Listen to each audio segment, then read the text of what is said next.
There it is, the final collaboration, Finback and Sand City's DIPA, not called Double Infinity, but called Double Something Infinity. Hello, and if no one's watching this, it's totally my fault.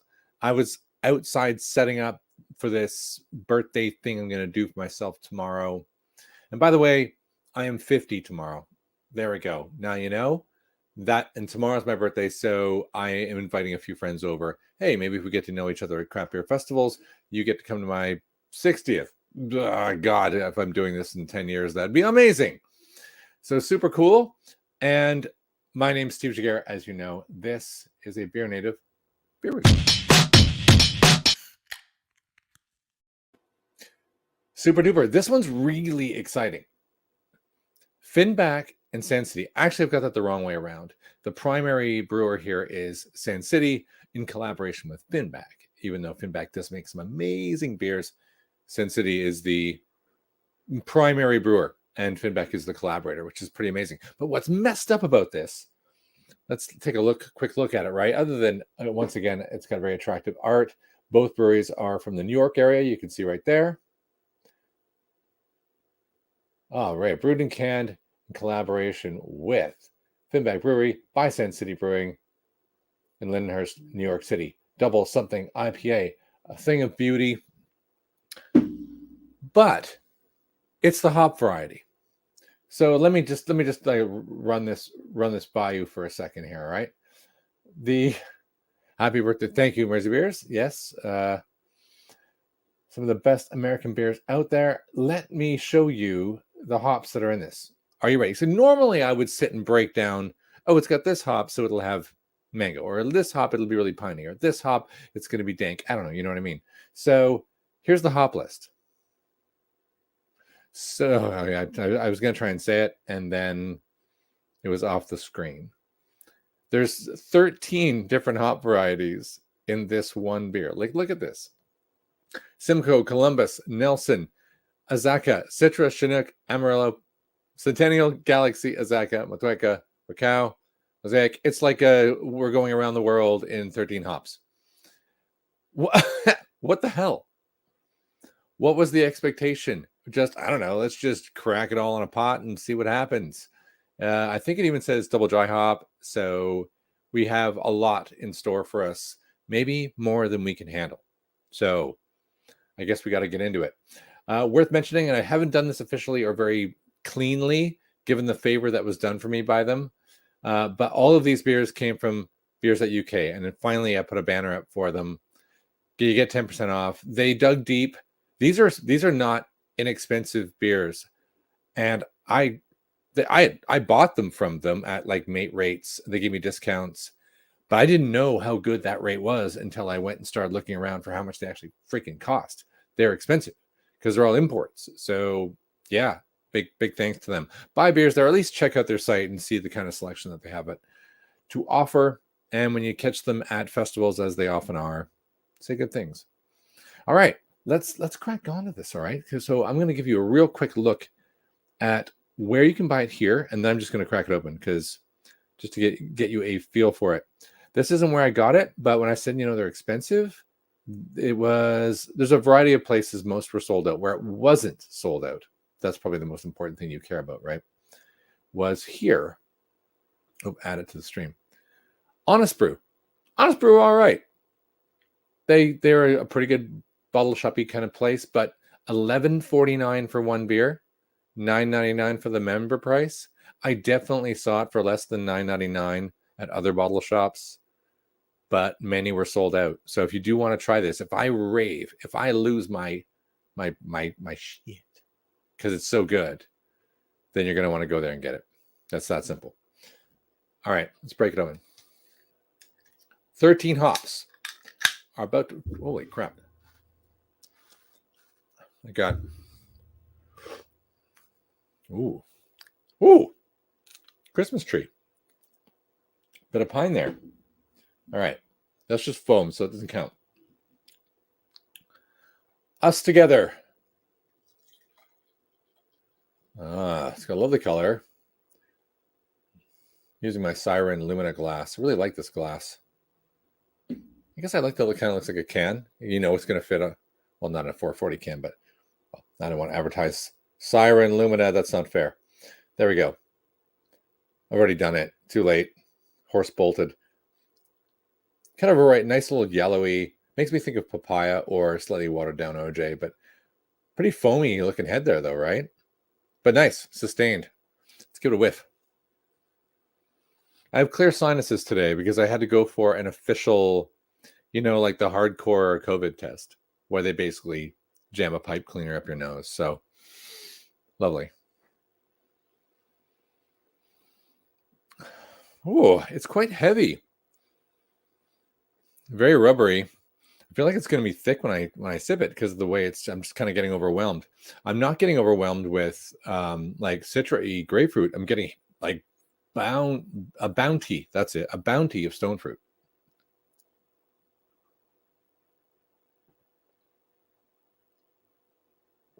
It's 8.2%, worth noting.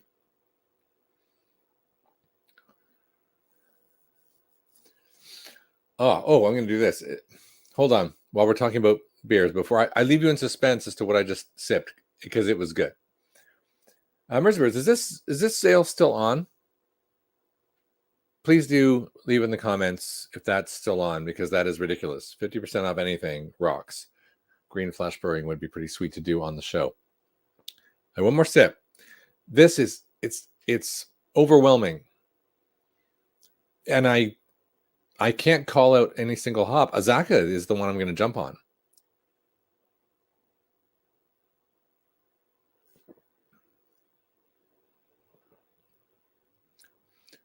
Yeah, the word is Master of Malt. Don't leave this show if you're watching this on Friday. But Master of Malt have a ridiculous sale on. It's all sold out. Darn, I didn't know that. It's really good. So the powerhouses that are bringing the pine, like the Chinook and the Citra and all those, they're just like walloping me, but not so hard that it's overwhelming the tropics and the stone fruit. It's big time pine, big time stone fruit, a smidge of dank, a little bit of burp, and super long, like a Rioja wine. One more sip.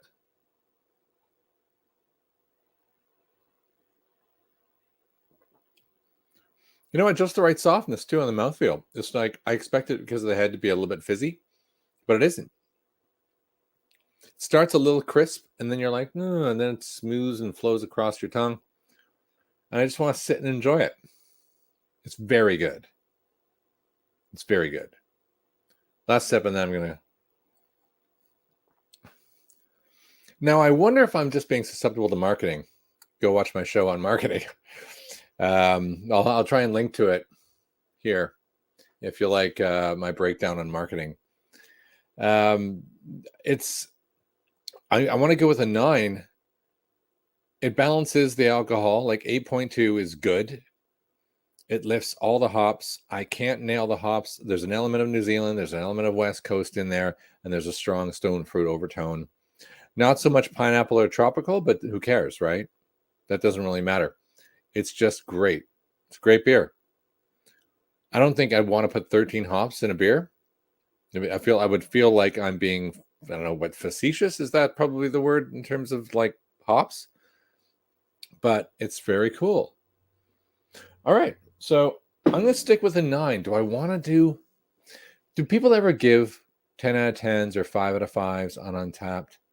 I think maybe when I was like years and years ago when Untapped first started, I used to do, the occasional 5 when craft beer was developing in the UK, and I was a bit wowed by it.